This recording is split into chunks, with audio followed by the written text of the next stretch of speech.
কথায় আছে না, বিপদে পড়লে কেউ পাশে থাকে না। সুখে অনেক লোক পাওয়া যায়, কিন্তু বিপদ কেউ থাকে না। সবাইকে জানাই শুভ সকাল। তো আমি সকালবেলা বাসি কাজকর্ম সেরে এখন এই যে কাজে এসেছি। তো কাজে এসে যে রান্না হচ্ছে, সব রান্না হয়ে গেছে, শুধু এখন ফুলকপি আলুর নিরামিষ রান্না হচ্ছে। ওটা হলেই তারপর রান্নাবান্না শেষ হবে, তারপর বাড়িতে যাব। আজকে মা এসেছে 3-4 দিন হয়ে গেছে। তো মায়েরও তো অসুবিধা হয়, বাড়িতে ভাই একা আছে। তো মা বলছে আজকে বাড়িতে যাবে। তো ইচ্ছা করছে না মাকে যেতে দিতে, কারণ ছেলেটা একা থাকে। তারপর আমি হসপিটালে ছোটাছুটি করছি তোমাদের দাদাভাইকে নিয়ে। তো মায়েরও অসুবিধা, কী করবে এখন। মাও বলছে আজকে বাড়ি চলে যাবে। তো দেখি বাড়িতে যাই, তারপর কী করে মা। আর আজকে আমার শাশুড়ি মা একদম সকালবেলা ঘুম থেকে উঠে গোপালের জন্য একটু কোনো রকম অন্নভোগ করেছে, করে তারপর তোমাদের দাদাভাইয়ের কাছে চলে গেছে। আমি বলেছি যেতে, কারণ সকালে আমার যেহেতু কাজ আছে, আমি সকালবেলা যেতে পারবো না। তো মাকে ওই জন্য আগে আগে পাঠিয়ে দিয়েছি, মা ওখানে থাকবে। তারপর আমি যখন যাব মাকে আবার বাড়ি পাঠিয়ে দেবো। এরকম না করলে তো হবে না, রাত্রে থাকতে পারি না কেউ আমরা, আর বিশেষ করে থাকার আমার কেউ নেই। কথায় আছে না, বিপদে পড়লে কেউ পাশে থাকে না। সুখে অনেক লোক পাওয়া যায়, কিন্তু বিপদ কেউ থাকে না। তো আমার বিপদের কথা কি বলবো, আমার তো 12 মাসই বলতে গেলে আমার বিপদ। কে কত দেখবে বলো।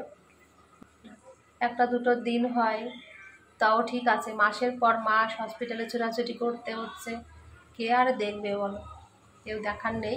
ওই জন্য আমার আর আমার শাশুড়ি মায়ের ছোটাছুটি করতে হয়। আমাদের পাশে তেমন কেউ নেই। আর বাবাও বাড়িতে থাকে না, বাবা আসবে, ভাইয়ের টিউশনই পড়ানো, অত দূর থেকে ভাই আসতেও পারে না, কি বলবো আর। তারপর মা তো এই যে যাক এসেছে, এখন আবার বলছে বাড়ি চলে যাবে। মায়েরও খুব অসুবিধা হয়, একা ঘরে অসুবিধা তো হয়। তো এই পজিশনে আছি। আর কালকে তোমাদের দাদাভাইয়ের তো রাত্রে সিটি স্ক্যান হয়েছে। এখন যে দেখি কেমন কি আছে। শুধু যেখানে যাই, যে হসপিটালে যাই না কেন, আগেই সব পরীক্ষা করতে বলে। পরীক্ষার পরে পরীক্ষা, পরীক্ষা ছাড়া তো কিছুই হয় না। কল্যাণী এমসে ভর্তি ছিল, কত পরীক্ষা করেছে। কদিন আগে পরীক্ষা সিটি স্ক্যান হলো, কালকে আবারও করেছে। মানে একটার পর একটা পরীক্ষা শুধু হচ্ছেই। এখন দেখি ডাক্তার কি বলে, দেখা যাক। তো আমি রান্না করতে করতে না নিচে বসে পড়েছি, কষ্ট হচ্ছে বলে, ওই কারণে। কত সকালে ঘুম থেকে উঠেছি। তো যাই, দেখি ফুলকপি তরকারিটা মনে হয়ে গেছে, ওটা এখন নামিয়ে রেখে তারপর বাড়িতে যাব।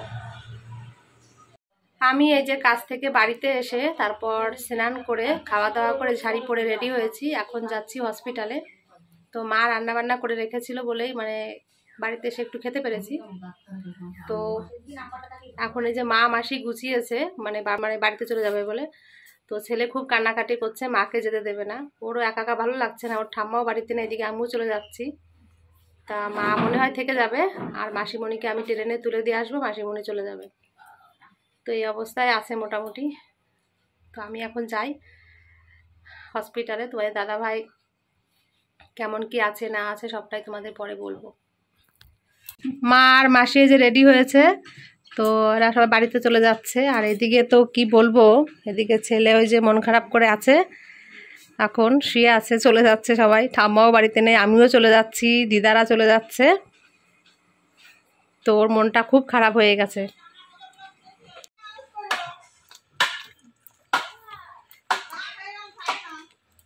অন্নপ্রে ওই অবস্থায় রেখে আসলাম না, খুব কষ্ট লাগছে। এখন ছেলেটা কান্না করছে, তো আর কি করব বল, আমাদের তো যেতেই হবে।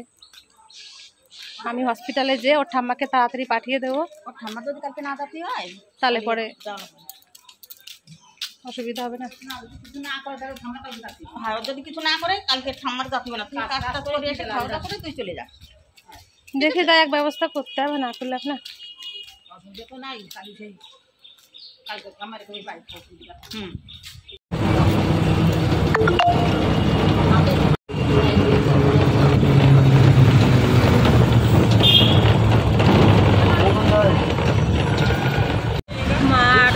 মা আর মাসি চলে গেছে ট্রেনে ওরা, আর আমি বাস এসেছিলো বলে আমাদের বিরাটির থেকে। তো আমি এই যে বাসে করে আমি চলে এসেছি এই যে হসপিটালে। তো মায়ের সঙ্গে দেখা হলো, মাকে বাড়িতে পাঠিয়ে দিয়েছি, ছেলে যেহেতু একা আছে। আর এখন আমি এসেছি ব্লাড রিপোর্টটা নিতে। কালকে ব্লাড টেস্ট করতে এসেছিলাম, মানে বাইরে একটা জায়গায় ব্লাড টেস্ট করতে কি বলবো 700 টাকা মতন লেগেছে। তো সেই ব্লাড টেস্টের রিপোর্টটা নিতে আসলাম, কিন্তু ব্লাড টেস্টের রিপোর্টটা এখনও রেডি হয়নি। 4টের দিকে আবার আসতে বলছে বিকাল, তো তখন আসবো। আর তোমাদের দাদাভাইয়ের সঙ্গে এখনও দেখা হয়নি, যাব। তারপর দেখি যে মান্থু টেস্ট করতে দিয়েছে আবারও। এখন কথা বললাম এখানে বাইরের থেকে করতে হবে মান্থু টেস্টটা, মানে টিবি পরীক্ষা যেটা বলে ওটা করতে হবে। তো এখন তোমাদের দাদাভাইয়ের কাছে যাব, ওকে নিয়ে আসবো, তাহলে টিবি পরীক্ষাটাও একবার এখান থেকে করিয়ে নেব। ওটা বাইরের থেকেই করতে বলেছে ডাক্তার।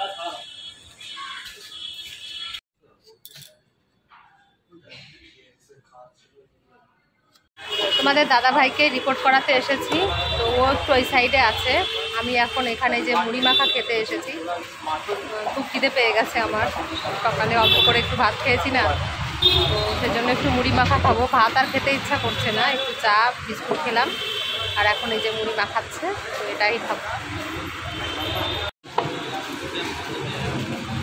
আর ব্লাড টেস্টের রিপোর্টটাও পেয়ে গেছি, ওটা এখন নিয়ে যাব। তারপর দেখি ডাক্তার রিপোর্ট দেখে কি বলে। তো আজকে অনেক ডাক্তার এসেছিল, সমস্ত লিকুইড খাবার দিয়েছে খেতে, এটাই বলেছে, আর এখনও কিছু বলেনি, এই পর্যন্ত হয়ে আছে।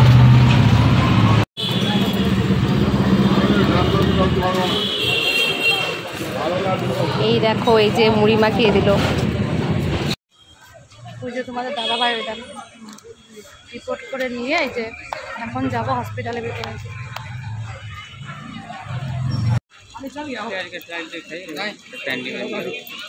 আমি এখন এই যে বাড়িতে চলে যাচ্ছি, আর দেরি করবো না, কারণ বাস আমাদের 8টার সময় বন্ধ হয়ে যায় এই লাইনে। তো ভাবছি আজকে বাসে করেই বাড়িতে যাব, তার জন্য তাড়াতাড়ি বেরিয়ে পড়লাম। আজকে কোনো পরীক্ষা হয়নি, শুধু মানে টিবি পরীক্ষাটা হয়েছে, তো ওই জন্য আজকে তাড়াতাড়ি চলে যাচ্ছি।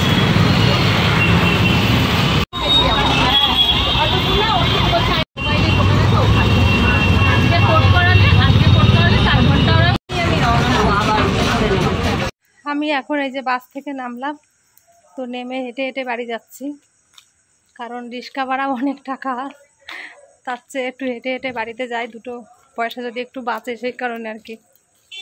রিক্সায় আর উঠলাম না, কালকে মা ছিল বলে রিক্সায় উঠেছি, একা থাকলে আর রিক্সায় উঠতাম না। তো ওই জন্য এখন এই যে হেঁটে হেঁটে বাড়িতে যাচ্ছি। যতটা পারি একটু সেভ করার চেষ্টা করি, কত পয়সাও তো বেরিয়ে যায় এদিক ওদিক করে।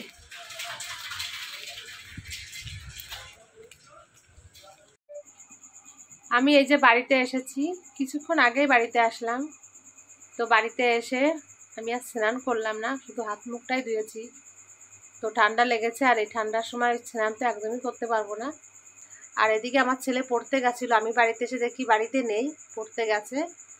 তারপর ও এসেছে, তারপর একসঙ্গে খাওয়া দাওয়া করলাম। আমি ভাত খেয়েছি, ও একটু দুধে আর কমপ্লান খেয়েছে, দুধ দিয়ে গুলে দিয়েছিলাম। তো এটাই খাওয়া দাওয়া হলো আমাদের রাত্রেবেলায়।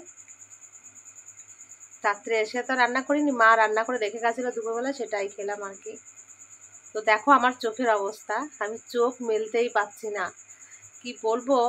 মানে ও তো পড়তে গেছে আমার ছেলে, আর আমি বাড়িতে এসে কোনো রকম একটু হাত মুখ ধুয়ে কি করব, বিছানায় শুয়ে পড়েছি। শুয়ে পড়ার সঙ্গে সঙ্গে না আমি ঘুমিয়ে গেছি একদম। ও চিৎকার করে ডাকার সঙ্গে সঙ্গে লাফ মেরে উঠেছি। উঠে তারপর যাই হোক খাওয়া দাওয়া করলাম। এখনও চোখ দেখো মেলতেই পাচ্ছি না, এতটা ঘুমে মানে কাহিল করে নিয়ে আসছে আমাকে। তো আর কি বলবো, কথাও বলতে পারছি না, কষ্ট হচ্ছে ভীষণ ঘুমে। তো আমার ভিডিওটি আমি এখন এখানেই শেষ করছি। তোমরা সবাই খুব ভালো থেকো, আর সবাই একটু আশীর্বাদ করো তোমাদের দাদাভাই যেন সুস্থ হয়ে যায়, ভালো হয়ে যায়, ওকে যেন ভালোভাবে বাড়িতে ফিরিয়ে নিয়ে আসতে পারি। এটাই সবাই একটু দূর থেকে তোমরা আশীর্বাদ করো।